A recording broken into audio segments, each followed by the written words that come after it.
Blog Talk Radio. You're listening live to another edition of ATL Prime Sports. Todd Corder here with you in Atlanta. Mark Mancini joining me in Los Angeles. And our producer, Wayne, in Memphis, Tennessee. JJ is out. He'll be back next week.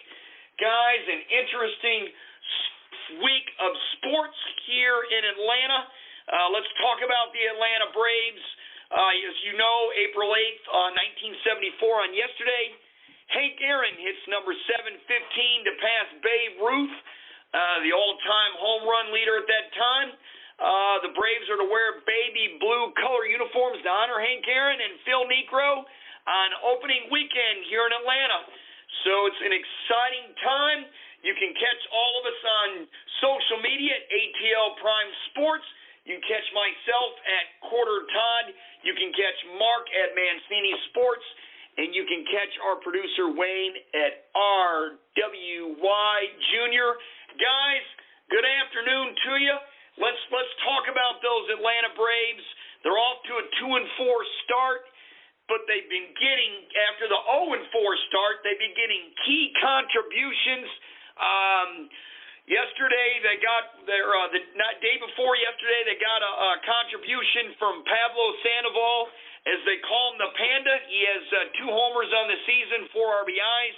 He had a game-winning 2-run homer in Philadelphia for Atlanta to sweep the 2-game, 7-inning doublehitter. And also, Iona went 5 innings, 2-hit baseball, 5 Ks. And they also got another great performance on a Sean Newcomb, former starter. In relief, they actually got the save. And let's go ahead and go to Newcomb first, guys. This was a different Sean Newcomb that I've seen before. He had fire in his eyes. He really embraced the closer role. And if he keeps pitching like this, I don't think he'll be the closer, but he's going to get a lot of 7th and 8th inning work, Mark. And the contribution from a player like this is key for the Braves as they continue their push to try to catch the Phillies in this early 3-game series in the NL East. Totally agree, and I think the pitching's the name of the game in that division. You're not going to go anywhere if you don't have pitching in baseball, but you're not going to go anywhere in that division if you don't have pitching. I mean, you can't win a pennant in April, but you can lose it real fast come May. You want to stay in the threshold of these teams.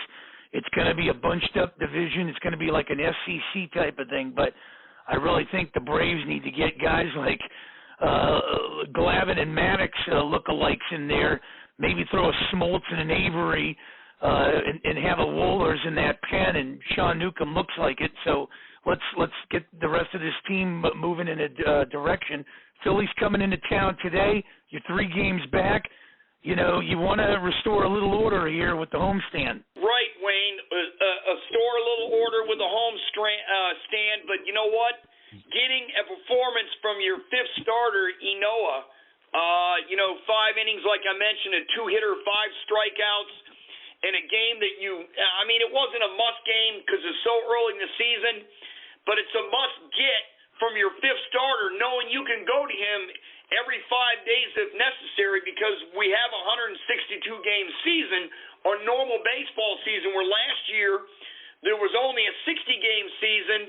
The Braves are going to need performances from guys other than the big names on the ball club in order to contend for this division, Wayne, and it was really a great sight for these eyes to see a player like Enoa perform in a pressure situation. Yeah, a part of me thinks that there might need to be a batting lineup change.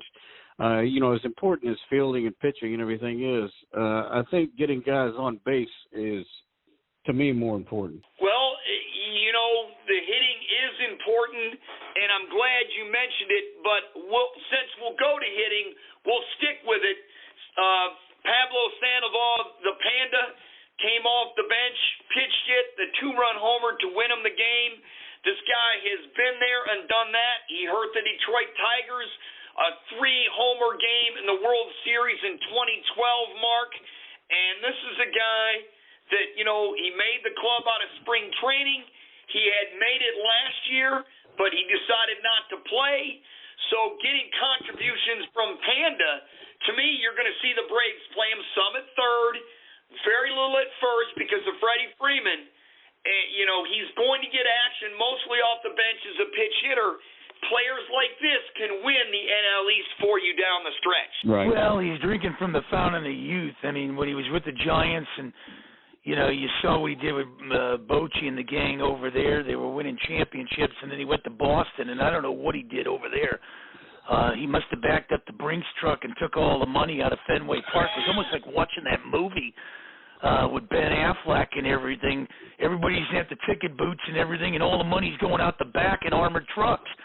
So I don't know what happened there, but and then he gets into Atlanta, and he's doing some wonders there. So I think the big concern there is going to be his weight. I think he has to drop some of that weight, and that'll sustain him through the the regular season. Because let's face it, 160-something games is a grind, my friend, and you want to be in shape, and that'll sustain your injuries and all that other stuff. So I think that's the key there. If he can stay in shape, and moderate that, I think Atlanta's going to find a piece of gold here in Fort Knox. Sticking with the starting lineup, Wayne, the only Braves hitter that is really hitting is the back of his baseball card is Acuna Jr. Freddie Freeman struggling at 111. Albies at 091, Ozuna at 100. These are the main cogs in the order, Wayne. I know this team's going to hit. I don't have any concern at all. I know they're going to hit the back of their baseball card, and when they do, this lineup is really going to take off. Wayne, do you have any concerns? I do not. Well, like I said, getting guys on base, to me, helps, because if you've got big hitters with guys on base, it's a lot easier to win games than it is, having a big hitter go up there and knock a home run and only score 1 point. Well, and that's the thing, the guys have got to get on base first. That's correct. And Albies, Freeman, Ozuna will eventually get on base, Mark.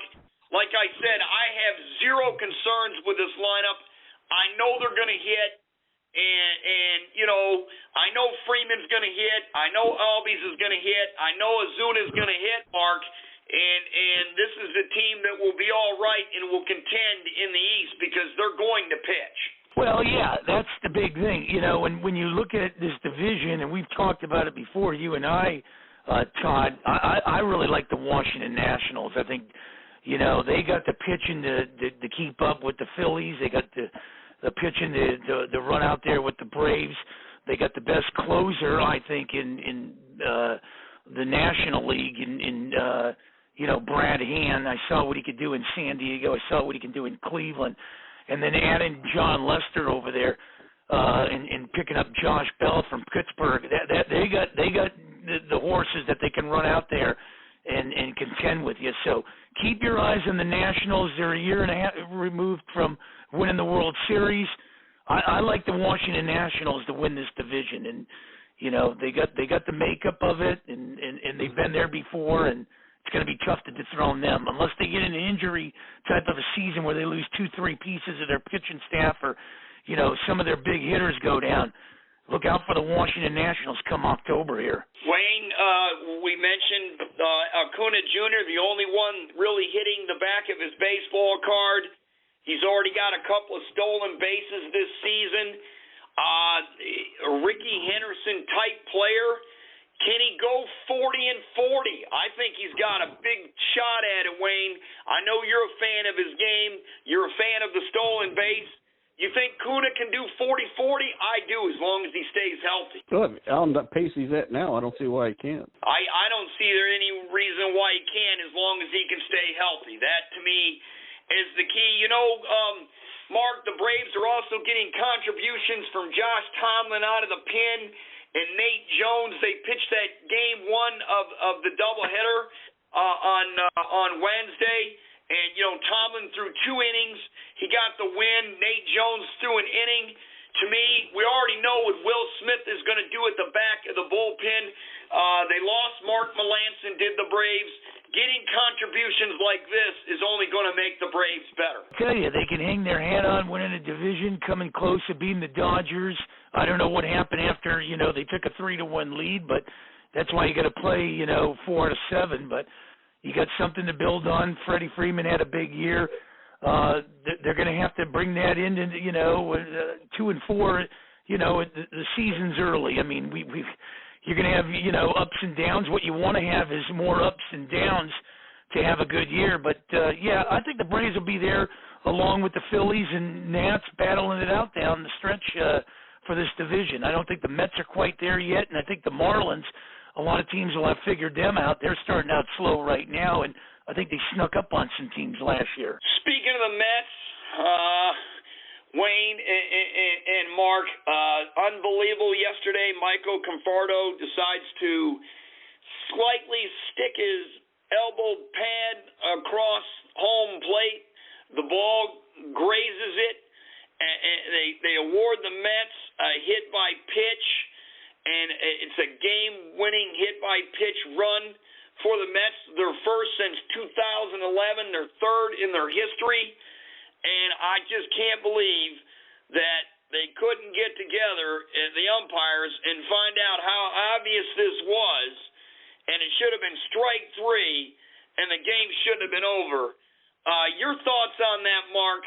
I absolutely couldn't believe what I witnessed on television yesterday. Well, I think, what's happening in baseball has really got to do this. I mean, Don Mattingly was livid and, not for the reason why his team is coming out of the gate slow, but just you don't want to see something in like that when you lean into a pitch. It kind of resembled, and I don't know, Wayne and Todd, it reminded me, I think it was in 78, when Reggie Jackson kind of stuck out his hip and screwed up that play and catapulted the Yankees, if you guys remember. Yeah, I do remember that. Wow, that takes me back in time. Man, I am getting old. Wow. Wayne, what did you think of that yesterday? I mean, that was an obvious blown call. The umpires should have got together, and they should have got the call right. That's their job, is to get it right. And the fact that they blew it, even though they have instant replay, and I guess instant replay from what I know, I listened to the New York Mets announcers. They were really fantastic about it. They said they should have got the call. The call should have been reversed. The umpires were wrong. Yes, the Mets got a win, but it wasn't right. Wayne, your thoughts on we have instant replay. Why can't Major League Baseball just go to instant replay on something like that and turn it over? I'm not a fan of instant replay, and I don't think you are either, but you've already opened Pandora's box with instant replay. Why in the world didn't they just get it right? Well, I tell you, one of the things with Major League Baseball is they are always slow to react to anything new. And I think in many ways that's a credit to them for not doing something that seems fashionable, like football. I know NFL was the first one to jump into instant replay, and then NCAA football get into it.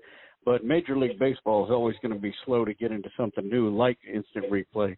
I missed that game and didn't get to see that call that apparently was bad. But the more of those things that get exposed on TV, the more pressure they'll be under to accept something like instant replay. That's good. That's well said. I agree with that. Baseball is slow to change, even though they've made several changes over the years. The extra innings, the runner on second base, like it's slow pitch softball. Last year they had the DH in the NL. Thank God they don't have it this year, but eventually they're going to have it whether we like it or not. It's unfortunate because you're seeing pitchers get base hits. Clayton Kershaw went 2 for 3 on opening day, even though he got bagged and tagged pitching. And then he turned around and had a great performance his second time out. Pitchers are hitting the baseball. Max Scherzer's, so players are hitting the baseball. So, pitchers are hitting it, so it's good to see. Once again, the Braves will be wearing their baby blue color uniforms to honor Hank Aaron and Phil Necro on opening weekend. 33% capacity will be Truist Field for the opening series against the NL East Philadelphia Phillies. Go down and check it out if you can get a ticket. The Masters is also here this weekend in Augusta, so it's a big weekend for sports here in the state of Georgia. Speaking of sports, you're listening to ATL Prime Sports with Todd Corder here in Atlanta, Mark Mancini in Los Angeles, and our producer Wayne in Memphis, Tennessee. Switching over from baseball to football, gentlemen, to me, the NFL draft is going to start with the fourth pick of the draft, and we all know who has it, the Atlanta Falcons. The first three picks of the draft are expected. Jacksonville is supposed to take Clemson quarterback Trevor Lawrence. The New York Jets are going to take Zach Wilson from Brigham Young. As of right now, that's what everybody's betting, but stay tuned. And the San Francisco Giants from Houston via Miami are expected to take Alabama quarterback Mac Jones. So that leaves the Falcons at 4. I'm the Atlanta Falcons. I'm trading down, and when I do, I'm trying to trade and stay in the top 10, maybe make a move with the Denver Broncos, who could be looking for a quarterback. Matt Ryan, as you know, is under contract for at least 2 more good years money-wise. The Falcons are going to need to keep him, and I think he's got 3 years left in him. But to me, this is a chance for the Falcons to potentially get 2 players in the top 10 of the draft, Mark, and that's the direction I'm heading if I'm Atlanta. What direction are you heading if you're the Falcons? Well, you can still, if they want, they'll go, if you're not going to go to quarterback, which I think, Trey Lance is there, Justin Fields, then you're going to look at, Arthur Smith. He loves running 2 tight end formations. I love Caden Hurst. He's a young, dynamic tight end. Could be a perfect fit to start Smith's tenure there. You're going to need some help on the defensive end on side of things. So, with the Falcons, you got to look at this pick. If you trade it, some team's going to come. They want a quarterback. Maybe Chicago might come to the mix. They need a quarterback there. Dalton's there, but they might want a future quarterback, so you never know. Since, Matt Ryan's restructured this deal here, and he's lined up till 2023, I don't think the Falcons are going to go that route. They might go a tight end or a defensive end. What's your call? You know what, Wayne? That's interesting. If the Falcons do trade down, you're gonna see them. You're gonna see 4 quarterbacks chosen in the first 4 spots of the draft, and we have talked about it many times on ATL Prime Sports. You like the defensive end from Michigan if they can trade down, Payne, and you also like the bell cow at running back from Alabama if they can get 2 picks for the price of 1. You still like that, Wayne? Well, yeah, I still like them pulling defense if they're going to do anything in the first round. There's going to be plenty of quality quarterbacks available in later rounds that they're not going to have to pay as much, which is going to help their salary cap. And, they need to work on defense. And I think things are lining up for Fred Smith's son to choose the quarterback from Memphis, Brady White, and FedEx is headquartered in Memphis, which that coach's dad founded. I don't know. We'll see. I like it. They're going to go defensive end. Cody Payne from Michigan. We talked about the bell cow running back Najee Harris from Alabama. But, the Falcons are holding the card at 4. The draft really starts with them. There's a lot of talk, Mark, that they'll draft the tight end out of Florida, Kyle Pitts, if they don't trade down and do that 2 tight end alignment like you just mentioned. Well, I like that because I think, if he likes running that type of 2 tight end formations, that'll give the Falcons, a double edge, attack there, for some defenses. And Hayden Hurst is good. I like him. He's really young, and I like the makeup of him. But you're absolutely right. Something's going to give, because I think the 4 picks in the first round are going to be all quarterbacks here. So if the Falcons, aren't going the quarterback route, then I would start entertaining that pick, get a quarterback, down the line, like Wayne was saying, and start, building a tight end in there, or defensive help. But you're gonna have to do something, because those 4 picks, one way or another, are going to be all quarterbacks coming out. Well, Wayne, I mentioned Kyle Pitts. If the Falcons stay put, we all know they need help on the offensive line. The kid from Oregon, Sewell, will be there. That's the guy I choose if I'm Atlanta and I can't trade down at 4, because he's the best football player, and they have a huge need at offensive tackle. That's the spot I go. What do you do if they don't trade down? Who are you taking? I like the Kiwi Pay, and also I can't remember his name right now, but the guy that was with Penn State, I'm not sure if he even played last year. You talked about Micah Parsons, who did not play football this year due to COVID, the linebacker. They've got him projected as low as 9, but that's a sideline-to-sideline football player, and, those are definite possibilities. So, all right, let's say, guys, let's do another scenario. The Falcons, they trade down. They trade down and they get their extra pick. Guess who's on the clock next? As Sparky Anderson would say, the late, great Detroit Tigers, Cincinnati Reds manager, Cincinnati Bengals, well, they're on the clock. They sure don't need a quarterback. Do they trade down? Because if they do, we could have 5 quarterbacks, Mark, chosen in the draft. Because if they trade down, who's going to trade up? Is it Denver? Who knows who it is? So that would be interesting also, Mark. If you're the Bengals and you're at 5, you're trying to trade down too. Well, it's very interesting across the board here when you look at that. And, the remarkable thing of this whole thing is what's really come to fruition here is Mac Jones.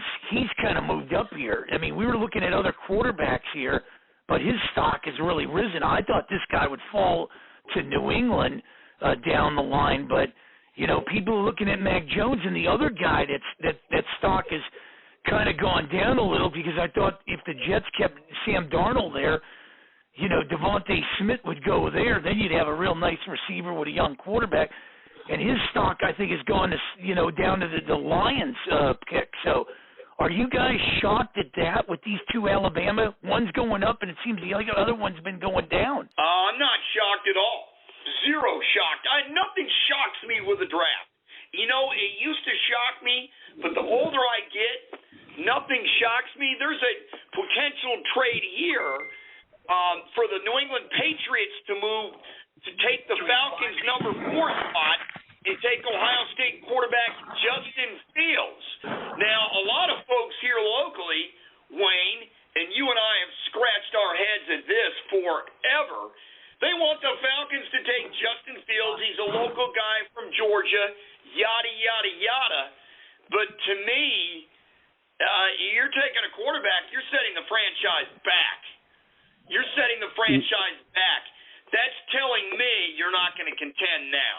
Well, it seems too cliche, and I don't know about setting the program back, but I think it would be a wasted pick. Well, I mean, it wouldn't be a waste to pick Fields a couple of years later or whatever. Something happened to Matt Ryan and he got hurt and he ended up being a great player. But in terms of contending now, it's not. I mean, look what the Packers did last year. And, they took the quarterback, and they had Aaron Rodgers, which really puzzled us. So, once again, nothing shocks me in this draft. nothing shocks me, but, there's some really good players on the board for the Falcons. I don't want them going at wide receiver or the Bengals. Jamar Chase of LSU. You guys, we mentioned Kyle Pitts. We mentioned Sewell. Trey Lance, Mark. Does he get – I want a prediction. Do you think he gets drafted, North Dakota State quarterback Trey Lance? Do you think he gets drafted in the top 5? Well, I do, because quarterbacks are at a premium. There's a lot of clubs that need quarterbacks. When you look across the board here, the Bears need a quarterback. The Redskins got Fitzpatrick over there. They're going to need a quarterback for the future. He's just holding towing the line there in Washington. When you start, Denver is kind of looking at the situation with the quarterback they have. They can be looking at a quarterback. The quarterback across the board is a premium. So, I think teams are going to trade up. They're going to do something. I wouldn't be a bit surprised if, New England doesn't like to move up and do some stuff, but New England can be in line for something. How long are you to go with Cam Newton here? They re-signed him for a year. So the Eagles are going to need a quarterback. So quarterbacks are going to be right there. Teams are looking at that.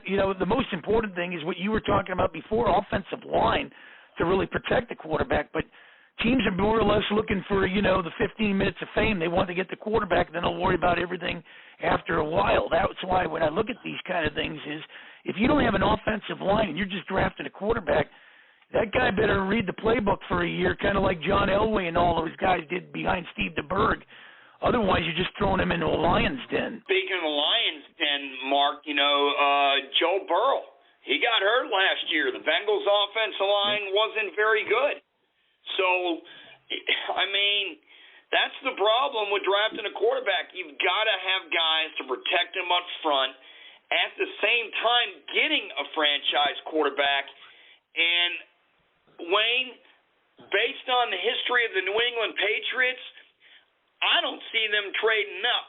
I see them getting a quarterback back in the draft because they already have signed Cam Newton, and they put the parts around Cam Newton. They've already improved it.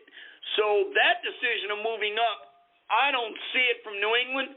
But then again, I could be surprised. But, Wayne, do you see 5 quarterbacks going in the first 5 picks? We got about a minute and a half left in the show. Yeah, it's possible it could go. And as far as New England goes, they don't need a quarterback.